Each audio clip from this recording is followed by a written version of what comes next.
Welcome back. This is Wild Outdoor Living. My name is Chris, and this is the creepiest thing that has ever happened to me on an outdoor adventure.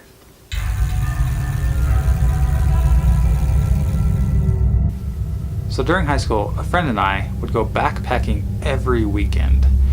We skipped a weekend a time or two, but for the most part, we planned a route, we picked a location, and we would go backpacking every single weekend.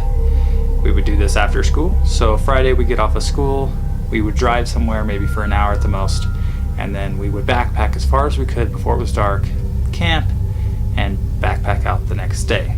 So one of these early trips, we decided to go up to the Greer area in Arizona near Greens Peak.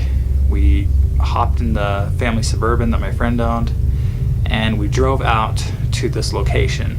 We parked just off of a Forest Service road, and then we loaded up our gear and set off. Instead of picking any particular trail, we decided to pick our route entirely by compass and landmark. So we used a compass to set a bearing, and we hiked in a certain direction for a couple of miles before hitting a fence. This was the edge of the national forest, and we followed this fence for another few miles. There was some patches of snow up here in this location at the time, but for the most part it was dry and it wasn't overly cold. So we hiked out with plenty of food and water. We had our freeze-dried meals, and we headed out for a good overnight adventure. So we followed this fence for a while, and then after a couple of miles we turned off and we headed back in the opposite direction towards where the Suburban was, and we went off for maybe a few hundred yards and set up our tent basically in the middle of nowhere, near no trails, no roads, no anything. We were completely off the beaten path, and this was fantastic. We've been in a place that probably most people had not spent hardly any time in. It was very remote, and it was very beautiful up on top of a hill. We picked this nice spot.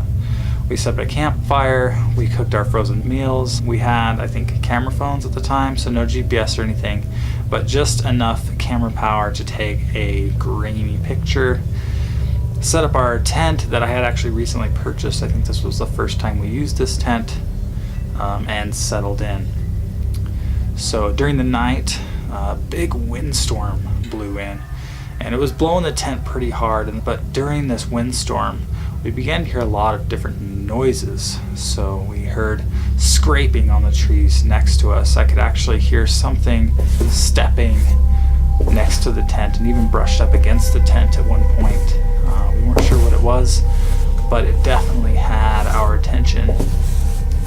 We heard stuff coming from the right side of the tent. We heard things going on the left side of the tent. We heard a pretty chaotic screeching noise at one point. It was pretty loud, and that really had us going, but it went away. Things quieted down, and I for one was able to go to sleep pretty easily after that.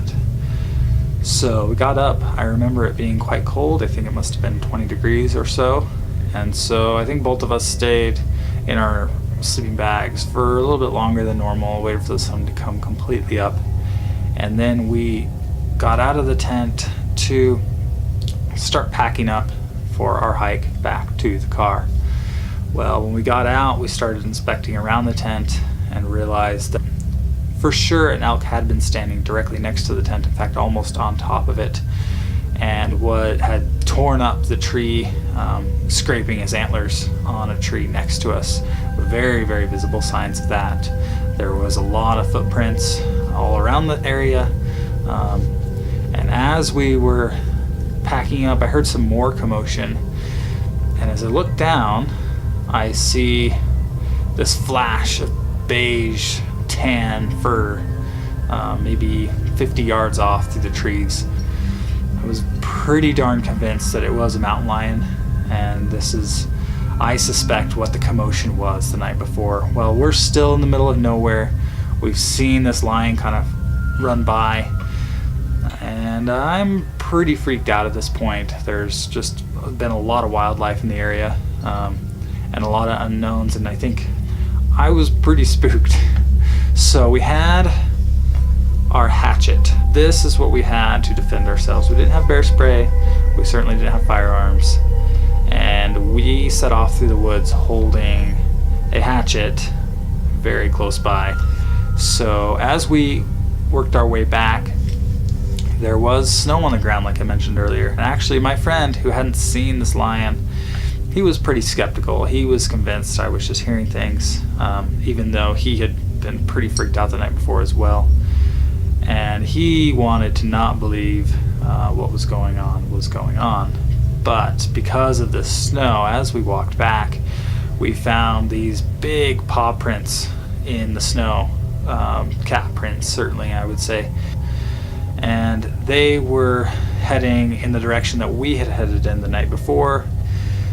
So as we saw this, and we saw it a couple of more times as we went through more patches of snow, we really started freaking out. At this point, we're just running back to the car.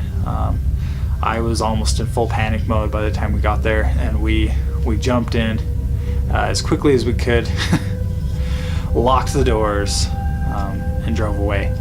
But I will tell you, I've been in a lot of different situations. There's always creepy noises in the night, but this is one of the few times where I was genuinely scared there for a little while. So, bears are one thing, moose, we've had run-ins with them, but this particular incident with the mountain lion, that adds up for a pretty scary situation. So yeah, let me know in the comments below what your creepiest incident in the outdoors has been. It doesn't necessarily have to be dangerous. Like, I don't think we were actually in that much danger at the time, as far as I know. But what made you the most scared and the most freaked out during your outdoor adventures? Let me know in the comments down below, and we'll catch you next time.